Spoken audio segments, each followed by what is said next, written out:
Welcome back, and we're on the chain gang, yes.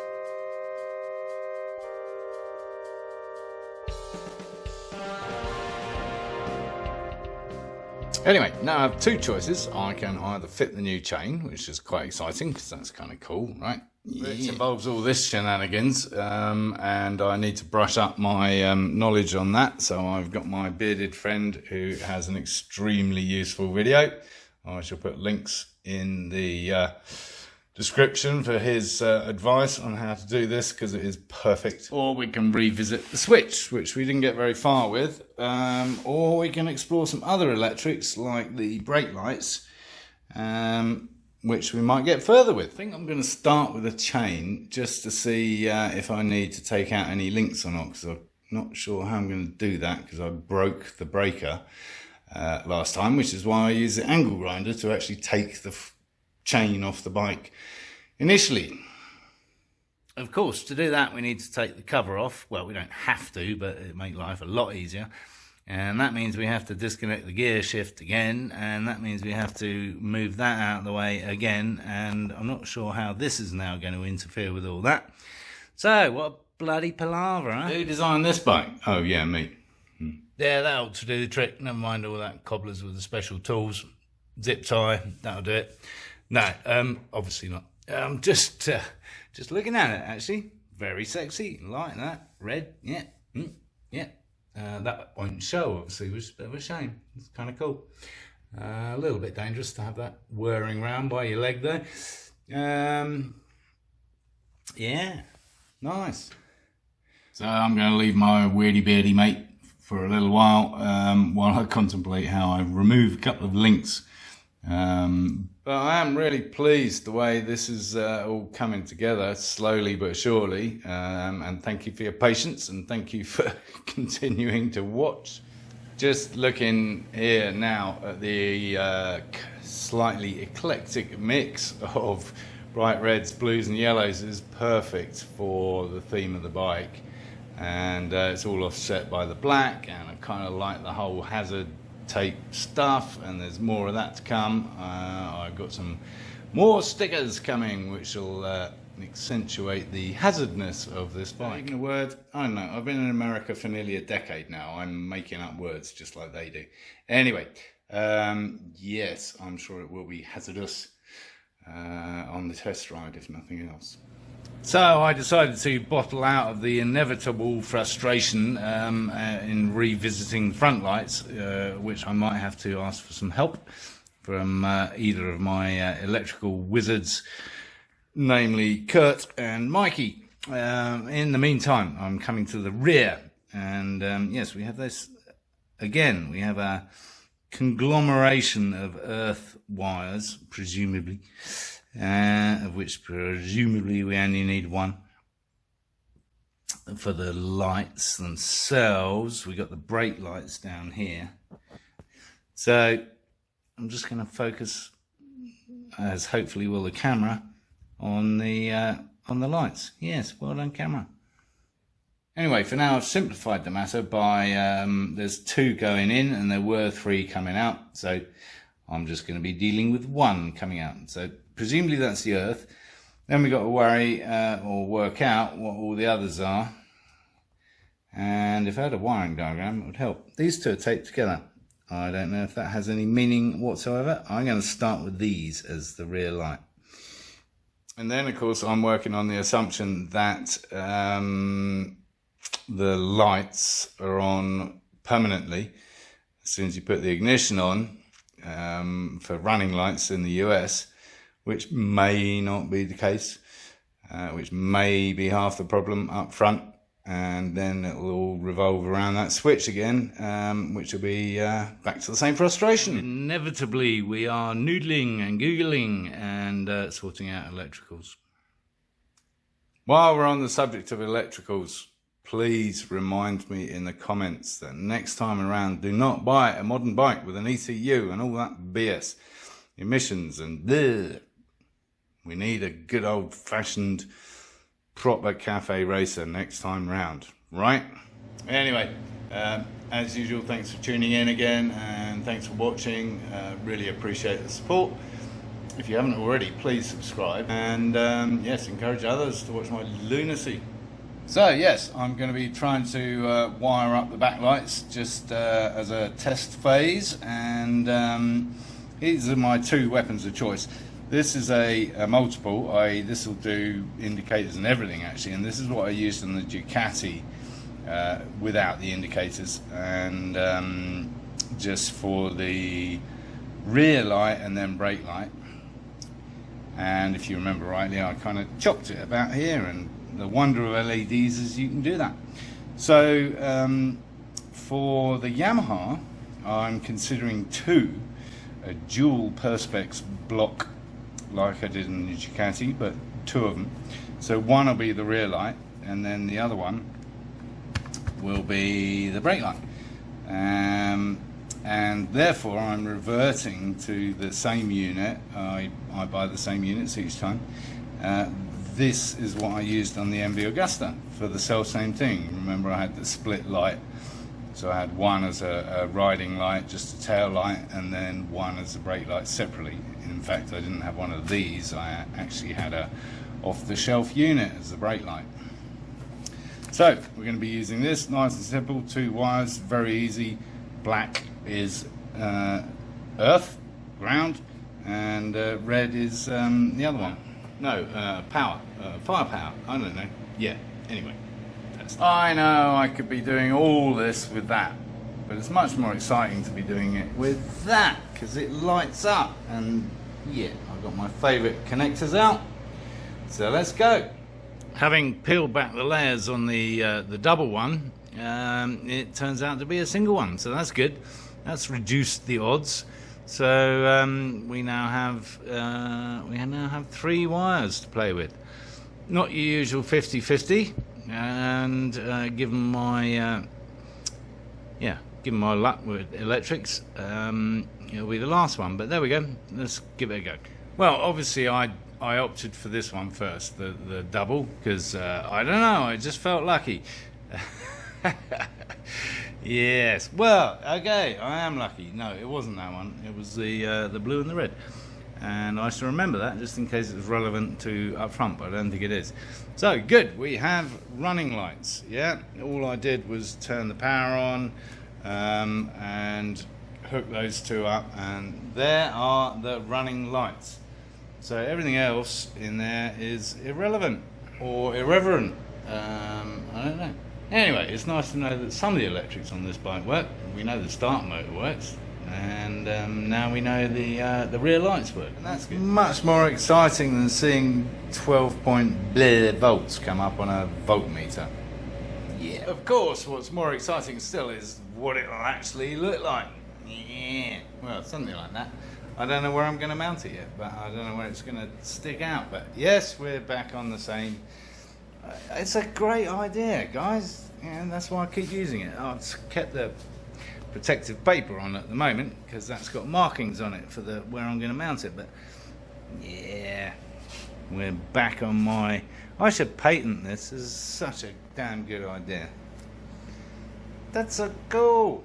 So, given the experience with the matte black, fireproof, 2000 degrees nuclear safe paint, and the fact that it just chips off the slightest, yes, I'm going with this. So that's the semi-gloss black, which is, you can see already is starting to dry there, and it looks rather nice. And I'm putting that over that fireproof stuff, whatever. Yeah, it seemed like a good idea at the time, and I don't know. I mean, what the hell color is black gonna turn when it gets hot? I don't know. Certainly the color of my toast, the way I like it. Nothing better than a charred piece of toast with a lot of melted butter and Marmite, of course. No, Mr. Slater, Marmite, not Vegemite. Remember your roots. Obviously, that's still wet. I've literally just put it on. But, I mean, yeah, the whole thing looks much, much better. And it's drying to be roughly the same as the end. I'd like to call it a muffler, but it's not a muffler because it's straight through. But if you remember rightly, we got the muffler in there. Yeah. Meantime, just some tedious cleaning of the radiator fan. Yes, with our usual favourites. Those boys. There you go. That's starting to look quite sexy. I love this paint, actually. I don't know what it's going to do when it gets hot. Might smoke a lot like the Ducati did. But yeah, semi-gloss it is, and it's supposed to be engine paint, so it's at least resistant to 500 degrees. I don't know what that means at this kind of end of the engine block. Probably negligible. Let's Google that. Let's Google what temperature is exhaust gas as it leaves the cylinder block. Leave your best guess in the comments below. I guess we'll find out what this paint does when and if we ever get it fired up. So, having had so much success on the rear light, I decided to explore the brake light, which I got marked up as brake. Yes, brake. And yeah, I wondered why there were 3 wires. So clearly I decided the black was the earth, ground. And then I had a choice of 2. So I wind up the blue just for shits and giggles. And everything came on instantly, which would indicate that potentially that's the running light too. In which case, what I discovered earlier with these boys is that all irrelevant. So I actually only need these 3 lights, 3 wires for the back lights, because is this still on? Yeah, because when I hit the brake pedal now, you will see, bingo, brake lights, no brake lights, brake lights, no brake lights. And if I wired up the blue, they'd be on all the time, in which case all I need, as makes sense, is 3 wires to light up the back light with a running light, and then brake lights operated off the switch. So that's cool. So all that shit can go away. All of that redundant, and some of it obviously indicators, which are redundant because nobody ever sees them or uses them. Anyway, while I was filming that, I got a nasty spark on the redundancy end of things. So I should be carefully cutting and wrapping that so it doesn't do that in the future. How simple is that? And that's the way it should be. 3 wires to do 2 jobs. So yellow is brake, blue is permanent light, and K is the earth. Black, like simple. We like unnecessarily complicated. No, we dislike. Yeah, you go. Yeah. So sometimes it pays to sleep on things and come up with fresh ideas the next day, or realizations. I had one such revelation. Given my success and delight with the brake light situation, and thinking these are all redundant, it suddenly occurred to me that there's no reason that these can't go up front. So that permanent live could be the front running lights, my yellow lights, and therefore I can get rid potentially of all this shit, honestly, including the relays. So I don't know what else they go to. And there's a live wire in there somewhere, which I could use via the switch to operate the white lights. So that's what I'm thinking I'm going to be doing. So first off, just pairing these up so that they're one and the same controller. So, bingo, 1 rear running light, 2 front running lights, suitably yellow. Yeah, how cool is that? Great. So at the moment I've just, oh look, we've got that same device as we had on the Ducati. Maybe turns itself off if it's not running. Well, I guess we'll find out once we get it running. No, actually, I think I knocked my temporary wiring because it's just poked in there. It's not sealed up. Because yes, it may come through this hole, but whether it goes over, under, whatever, everything else, who knows until we actually get all that sorted out for real. And what I'm thinking is it might actually go in the tray at the bottom underneath, so it doesn't come out of this hole after all and doesn't muck that up, because I've got nothing else I need to get out of that hole, which is kind of cool. So yeah, lovely. We have lights and a brake light, so I don't even know if I need this switch. I guess I need it to put the white light on if I want that to operate. And for that, as I said, all I need to do is find out one power source out of all that lot. Maybe or maybe not off a relay, honestly. Yeah, relays are for big surges, and these are all LED, so they're not a major draw. I don't know. Anyway, very encouraging. So yeah, as I remembered, everything going into the first relay, second relay, I don't know. The other one was the one that clicked, which is why I put the red tape on it. That's what clicked off the switch. Everything going in here, bar the black and the blue, which I'm guessing is some kind of earth, has power to it immediately. So I think all I need to do is put that into the switch and then back out to the white lights. That's the theory anyway, right? Am I right? Am I wrong? I don't know. And interestingly, I mean, those colours kind of correspond to the ones that I had going to the switch from the original switch stuff. Again, all of which can go away if this works. So yeah, I don't know why it didn't work before. I might try it one more time. So here's the theory. That red and yellow is the main juice into that relay. As you can see, I've chopped it. I'll put it into one of my favourite connectors. That white lead goes into the switch up there, and then the other white lead is now going into the white cables from the headlight, and of course I'm using that earth off that other known earth source. So all we need to do now is hit the switch. Yeah, we like it when theory works. We have full beam. So I have no idea what was going on before with relays. I'm not really clued up on relays. I should be, because we used enough of them on the belly. A veritable bank of relays. Yes. Anyway, Mikey did all that. If I read up on it, it's not that complicated. Probably take me 10 minutes to find out. Anyway, I don't want to right now. So I'm very pleased that I have now worked out all the electrics I need to for the time being. And I can tell you are too. I can hear the cheers from here. Yes, no more staring at random electrics anymore.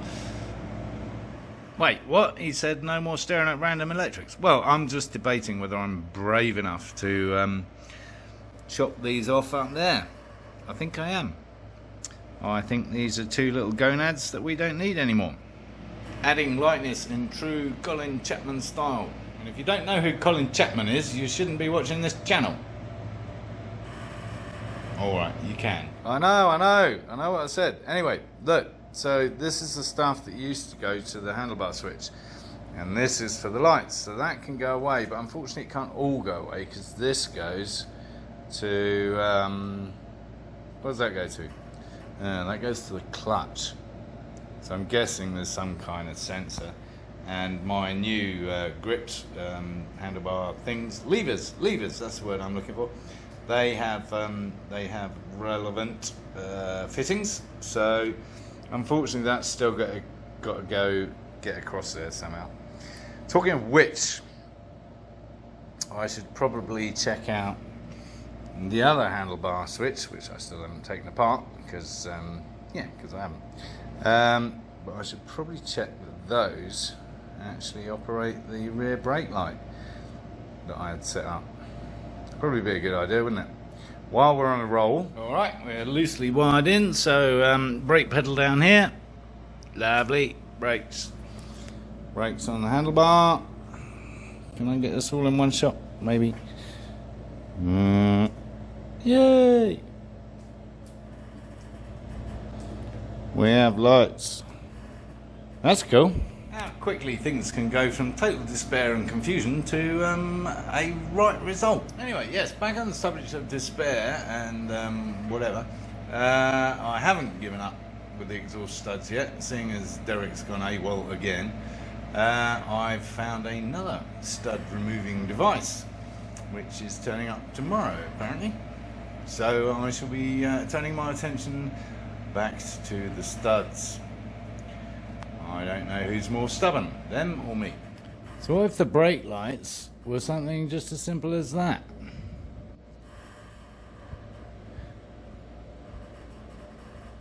Or the rear lights were just something as simple as that? Perhaps behind some perspex, not clear, frosted. I have frosted left over from when I did the Bel Air. So that would just be like a slightly diluted red light for the running lights behind those lovely holes. And the brake light would be my perspex block. Now there's an idea. But essentially what I'm thinking is that this massive plug and all these wires that go into it and out of it are now just delivering those clutch, these two wires. So I could get rid of all that.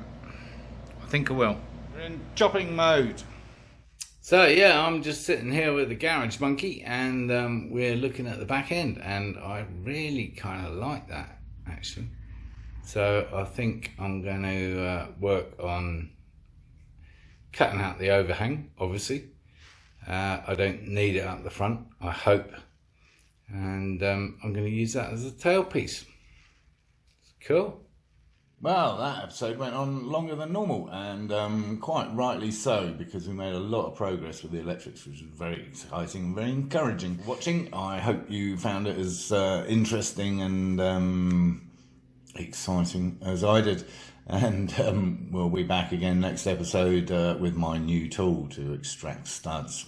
It's a clever tool. I think it might work. So, yes, please subscribe if you haven't already, and encourage your friends to watch more lunacy.